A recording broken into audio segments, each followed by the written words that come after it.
र म यो दुईटा घटना सम्बन्धमा मैले भन्नै पर्ने हुन्छ। 3 महिना अगाडि किरा खत्ती खड्काको सब भेटिया थियो हाम्रो यो ठुलो खोलामा। त्यस पश्चात चाहिँ हामीले एउटा गहन रूपमा अनुसन्धान गरेका छौँ र अनुसन्धान गर्ने क्रममा तपाईँहरूलाई फेरि भन्छु, अनुसन्धान भनेको कठोर दिन्छ र अपराधीलाई तपाईँको सामु यसै गरी नै हामीले सार्वजनिक गर्न सक्छौँ भन्ने म विश्वास दिन चाहन्छु। गृह नियन्त्रण चाहिँ महत्त्वपूर्ण हामीले सफलता प्राप्त गर्न सक्यो भने योभन्दा पछाडिका शान्ति सुरक्षा सम्बन्धी घटनाहरू चाहिँ अब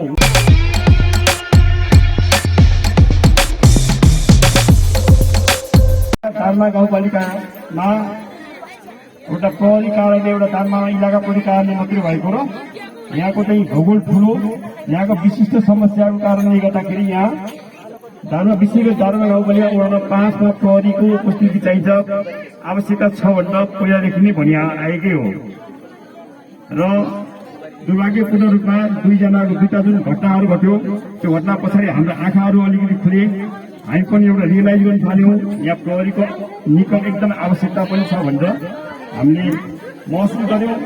र यो दुईटा घटनामा म दुईचोटि गरेर 6 दिनसम्म यही झागाडामको एरियामा र यो उता रातमाटी इलाकामा बस्दाखेरि पनि म आफै पनि प्रत्यक्ष फिल भयो र त्यो कुरा मैले प्रमुख जिल्ला अधिकारीको समक्ष अनौपचारिक राखेर र अनौपचारिक राखेपछि तारमा गाउँपालिकाबाट एउटा प्रक्रियागत रूपमा चाहिँ यी एउटा चरणहरू पार गर्दै एउटा प्रक्रिया पुरा भएर आजको दिन, आज विशेष 7औं संविधान दिवसको दिन 2078 साल असोज 3 गते यो हाम्रो सौभाग्य प्राप्त भयो र हामीलाई एक त यो उत्साहजनक सहभागिताबाट हामी एकदमै यहाँको चाहिँ जनताहरू प्रहरीको उपस्थितिप्रति एकदम खुसी हुनुहुन्छ र प्रहरीले मनग्य सहयोग पाउँछ भन्ने कुराहरू मैले एकदमै आशा गरेको छु।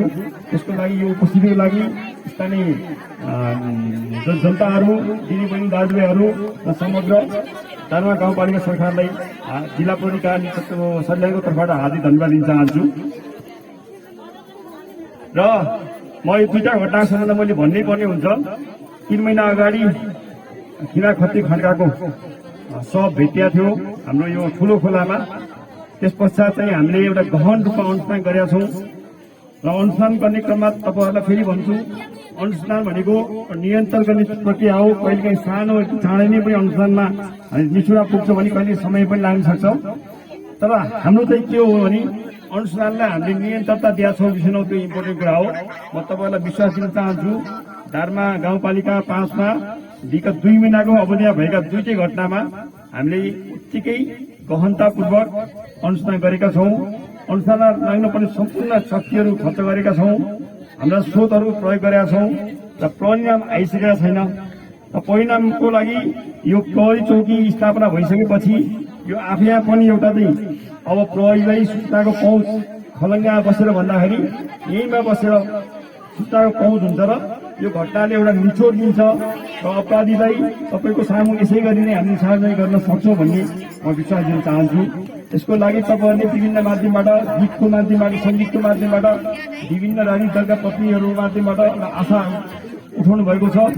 यो आलोचनात्मक सुझावलाई हामीलाई एकदमै सकारात्मक रूपमा ल्याएका छौँ र यसबाट हामी उत्साहित भएका छौँ र एउटा काम गर्न अझै पनि हामीहरू उत्साहित भएर परिणाममुखी बनाउन हामी लागिरहेका छौँ। र फेरि तपाईँहरूलाई भन्नै पर्छ, हरेक घटना म संज्ञानमा आयो 13 महिना भयो र यो 13 महिनाको अवधिमा म आज 11औं पटक आज दानमा आइपुगेको छु। सम्भवतः यति पटक नै आउने एउटा सौभाग्य विभिन्न कारणबाट मलाई प्राप्त भयो। यो भूगोलबाट म परिचित छु। विभिन्न यो सल्यान जिल्लाको 13 महिनाको अवधिमा बसेको अनुभवले पनि यो भूगोलबाट मलाई एकदम परिचित रहेको छ। यहाँ घटनाका मुख्य कारणहरू धेरै छैनन्। एउटा मदिरा हो, तपाईँ सबैले भन्नुपर्छ। मदिरा भने चाहिँ के हो भने यसले तुरन्त मान्छेको सम्बन्धलाई तत्कालै असर पर्छ र तत्कालै रूपमा आवेशमा आएर मान्छेले ठुलो घटनाहरू घटाउँछन्, एउटा कुरा। अर्को कुरा सामाजिक सम्बन्ध बिगार्छ, पारिवारिक सम्बन्ध बिगार्छन्। तपाईँ मदिरा सेवन गर्नु तपाईँका छोराछोरीले त्यसो सिक्छन् र यसले चाहिँ नकारात्मक असर पुर्याउँछ। र मदिरा सम्बन्धमा मैले अझै चिउसो प्रयोग गरेको छु। पछिल्लो पटक म आउँदाखेरि यहाँ हामी त स्कुलको अगाडि मदिराहरू यसरी व्यापकमा चाहिँ लिखित वितरण भइरहेको छ। यो भनेको तपाईँ हाम्रा सन्ततिहरू चाहिँ भविष्य राम्रो छैन भन्ने सङ्केत हो। यो म तपाईँलाई विनम्र आग्रह गर्दछु, घरेलु मदिरा भनेको वर्जित छ। कुनै हिसाबमा यसको स्वास्थ्यको दृष्टिकोणले अन्य क्वालिटीको दृष्टिकोणले यो सेवन गर्ने योग्य छैन। त्यसकारणले यहाँको प्रहरीलाई मेरो निर्देशन छ, हाम्रो चाहिँ प्रमुख जिल्ला अधिकारीजीको निर्देशन छ, मदिरा नियन्त्रण चाहिँ महत्त्वपूर्ण हामीले सफलता प्राप्त गर्न सक्यो भने योभन्दा पछाडिका शान्ति सुरक्षा सम्बन्धी घटनाहरू चाहिँ अब हुन पाउँदैन, दोहोऱ्याउन पाउँदैन भन्ने आशा ल्याछौँ। त्यसकारणले घरेलु मदिरामा तपाईँ हामीले एकदमै निर्ममतापूर्वक लागेर यसलाई नियन्त्रण गर्छौँ। दसैँ तिहार आउँदैछ आसन्न, त्यसमा पनि तपाईँहरूले यो बेलामा चाहिँ बाहिरबाट इन्डियाबाट मान्छे जो गएका हुन्छ आउनुहुन्छ, त्यसका रमाइलो गर्ने माध्यमहरूमा हामी मदिरालाई नलिउँ। तपाईँका छोरा नातिलाई, तपाईँ भाइ भाइहरूलाई कहाँ हुनुहुन्छ सबैलाई भनिदिनुहोस्। अर्को कुरा सिलप्याक रक्सी पनि हामीले चाहिँ एउटा अन्तशुल्क विभाग करदाता कार्यालयमा अन्तशुल्क इजाजत पत्र लिएर मात्रै सिलप्याक मदिरा बिक्री वितरण गर्न पाइन्छ। यो सबै तपाईँ जानकारी नै भएको होला। र मदिरा भन्ने कुराहरू जुनसुकै समयमा जुनसुकै ठाउँमा बिक्री वितरण गर्न पाइँदैन। हामी पालिकासँग प्रत्यक्ष सम्पर्कमा छौँ, समन्वयमा छौँ। मदिरा बिक्री वितरण गर्ने भनेको साँझ 6 देखि 8 बजेसम्म हो। त्यो बेला कसैलाई मदिरा खाने लत छ भने पनि त्यो बेलामा मदिरा लिएर गएर घरमा गएर कसैलाई डिस्टर्ब नहुने गरी खाने यो एउटा त्यो त्यसैको लागि नै मदिरा बने हो। यो खानै नहुने भन्ने होइन। पहिला व्यवस्थित रूपमा चाहिँ प्रयोग गर्न सक्यो भने घटनाहरू पनि हुँदैनन्। जसको मदिरा खाने स्वभाव छ उहाँहरूले पनि आफ्नो मदिरा पान गरेर आफूले चाहिँ रमाउनु पनि सक्नुहुन्छ, कसैलाई डिस्टर्ब नगरिकन। र कुन ठाउँमा मदिरा बिक्री वितरण गर्न पाइन्छ, जुन चाहिँ सिलप्याक जुन चाहिँ अनुमति लिएर पनि जुनसुकै ठाउँमा गर्न पाइँदैन। कार्यालयको 200 मिटर अगाडि, स्कुलको कलेजको 200 मिटर अगाडि, मठ मन्दिरका 200 मिटर अगाडि यी पाइँदैन। यी वर्जित कुरा हुन्। त्यसकारणले हामी मदिरा नियन्त्रणमा एकदमै निर्ममतापूर्वक प्रस्तुत हुन्छौँ। तपाईँहरू सम्पूर्णको सहयोग चाहिन्छ। म सबैभन्दा खुसी यस कारण छु, यहाँ लगभग महिलाहरू 3/4 महिलाहरू उपस्थित हुनुहुन्छ। तपाईँहरू महिला समूह, आमा समूह, विभिन्न समूहका हुनुहुन्छ। तपाईँहरूले सहयोग गर्नुहोस्, प्रहरीलाई सहयोग गर्नुहोस्। हामी यही यहाँको विकृति विसङ्गतिलाई मुक्त गर्नको लागि अब खिना खती जस्ता यस्ता घटनाहरू नहुन् भन्नको लागि त्यसलाई चाहिँ बेलैमा हामीले चाहिँ सजग भएर हामी जिल्ला सम्पूर्ण नेपाल सरकार समेत बेलैमा चाहिँ प्रष्ट भएर यो चौकी स्थापना भएको छ। तपाईँले सहयोग गर्नुभयो भने एउटा समुन्नत राम्रो सुनिश्चित भविष्यको जामा गाउँपालिका तपाईँ देख्न सक्नुहुन्छ। हामी त्यसमा चाहिँ योगदान दिन सक्छौँ। अर्को कुरा घटनाहरूको चाहिँ मुख्य कारण अपराधका मुख्य कारण बाल विवाह पनि हो। बेलैमा 14-15 वर्ष बिहा गरिन्छ, त्यसपछि बाल विवाहको कारणले गर्दा बहुविवाह हुन्छ, अनि फेरि घरेलु हिंसा, आत्महत्या, यसले विभिन्न किसिमका अरू अन्य घटनाहरू घटाउँछन्। तपाईँलाई सबैलाई फेरि भन्छु है, कारण थाहा नपाउने कोही पनि हुन्न। सबै थाहा छ 20% नभइकन बिहा गर्न पाइँदैन। चाहे अभिभावकको स्वीकृति होस्, चाहे मन्जुरी बेगर होस्, कुनै पनि हिसाबमा 20% नभई बिहा गर्न पाइँदैन। हामी सबै जानकार छौँ। त्यसमा चाहिँ तपाईँहरू सबै कानुन बमोजिम भोलि सजाय हुनसक्छ। यसमा बिहा गर्ने गराउने सजाय छ। र तपाईँलाई फेरि पनि भन्छु, कसैको उमेर 18 वर्षमा अगाडि बिहा गरेको छ भने त्यो बिचमा भएको शारीरिक सम्पर्क भनेको चाहिँ जबरजस्ती गर्ने अनुसार चाहिँ रेप अनुसार पनि मुद्दा चल्छ। त्यसमा यी कुरा पनि तपाईँले सजग हुनुहोला। अब नजान्ने हिसाबले यी मुद्दाहरू पनि खेप्नुपर्ने अवस्था आउँछ। यी कुराहरूलाई पनि ध्यान दिएर आफ्ना छोरी, आफ्ना चेलीहरूलाई राम्रो यति फेरि स्कुलहरू छन् यहाँ, राम्रो पढेर सक्षम बनाएर मात्रै बिहा गर्ने, त्यो चाहिँ एउटा तपाईँहरूले चाहिँ सोच्नु होला। अर्को, यतिको ठुलो सहभागिता महिलाहरू भएको मतलब मैले के अनुमान गर्छु भने यहाँका धेरै सदस्यहरू इन्डियामा अथवा विदेशमा रोजगारीको लागि जानुभएको छ। त्यसकारण यहाँ महिलाहरू हुनुहुन्छ।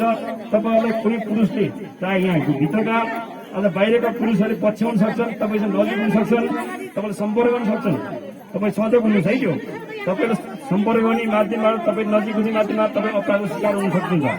तपाईँका छोरीहरू शिकार हुन सक्छन्, तपाईँका बहिनी शिकार हुन सक्छन्। त्यसमा कसैले त्यसै तपाईँलाई लिन्छ कि सामान्य नलिनुहोस्। प्रहरी आएको छ तपाईँका, प्रहरीलाई यो मान्छेले मलाई पछ्यायो, चिनेको छ नाम दिनुहोस्, घर ठेगाना दिनुहोस्, चिना छैन हुलिया दिनुहोस्। यो मान्छेले मलाई पटक पटक चाहिँ गाउँ बजारमा जाँदाखेरि पछ्याउँछ। अब तपाईँले बेला गर्नु भने प्रहरीले एक्सन लिन्छ र यस्ता किसिमका महिलामाथि हुने अपराधहरूको न्यूनीकरण यसैकै हुन्छ, तपाईँको सूचनाले हुन्छ। त्यसकारणले महिलाको कारण वैदेशिक रोजगारी कारणले पुरुषहरू हुनुहुन्न, उहाँ महिलाहरू असुरक्षित हुनुपर्ने कारण चाहिँ एउटा त्यस्तै गलत नियत भएका मान्छेहरूले महिलालाई आँखा लगाएको हुन्छ। त्यसकारण त्यस्ता मान्छेहरू छन् भाइ, बेलैमा तपाईँ सजग गराइदिनु भयो भने त्यस्ता मान्छेलाई प्रहरीले गर्नुपर्ने कारवाही गरेर त्यस्ता किसिमका नियत भएका मान्छेले हतोत्साही गर्छ।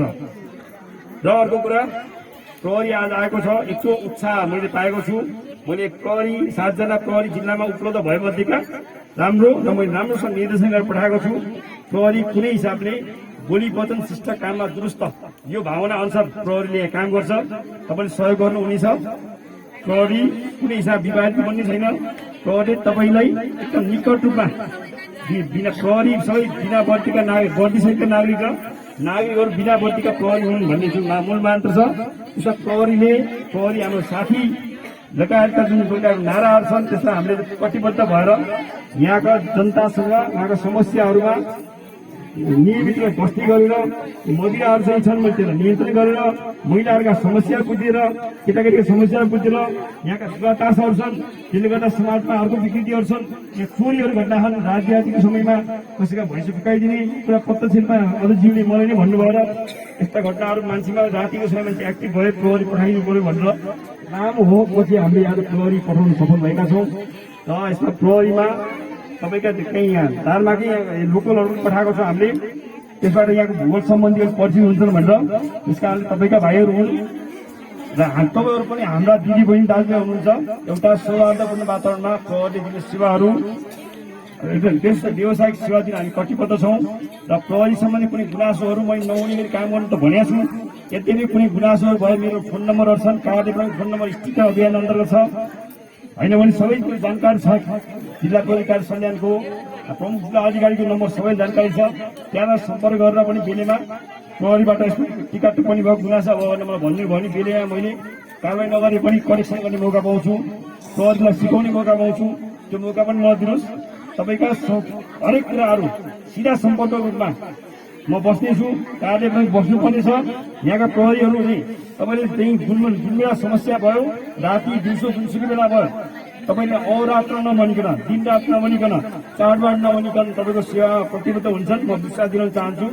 र पुनः तपाईँ सामु हामी यसरी एकदमै गहन रूपमा अनुसन्धान गरेको छौँ र दुईटा घटनाको सम्बन्धमा चाड नै सत्य तथ्य ल्याउने म प्रतिबद्धता व्यक्त गर्दै पुनः यस प्रहरी कार्य स्थापनाको लागि जुन प्रकारको तपाईँहरू आफ्नै पहलमा र त्यहाँ तपाईँको पहललाई गाउँपालिकाबाट चाहिँ विधि र प्रक्रियागत रूपमा चाहिँ सुरक्षा समिति सल्यान मार्फत चाहिँ ल्याउनु भएको छ। र हाम्रो सुरक्षाबाट चाहिँ नेपाल सरकार मार्फत जसरी देखापडी भएको थियो सबैको संयुक्त र उत्कृष्ट पहलबाट आजको यो दिन सम्भव भएको छ। र यो हामीलाई एउटा प्रहरी जनता समक्ष पुग्ने एउटा राम्रो एउटा निकाय पनि हो, माध्यम पनि हो।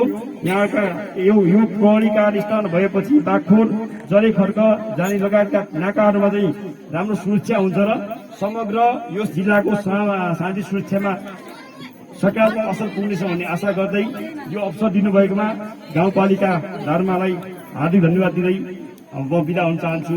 धन्यवाद। जय नेपाल। gsnepal.com तपाईहरु हेर्दै जानुहोस्, हामी अपडेट गर्दै जानेछौँ र हेरिसकेपछि मन पर्यो भने सब्स्क्राइब गर्न भएन भन्नुहोला।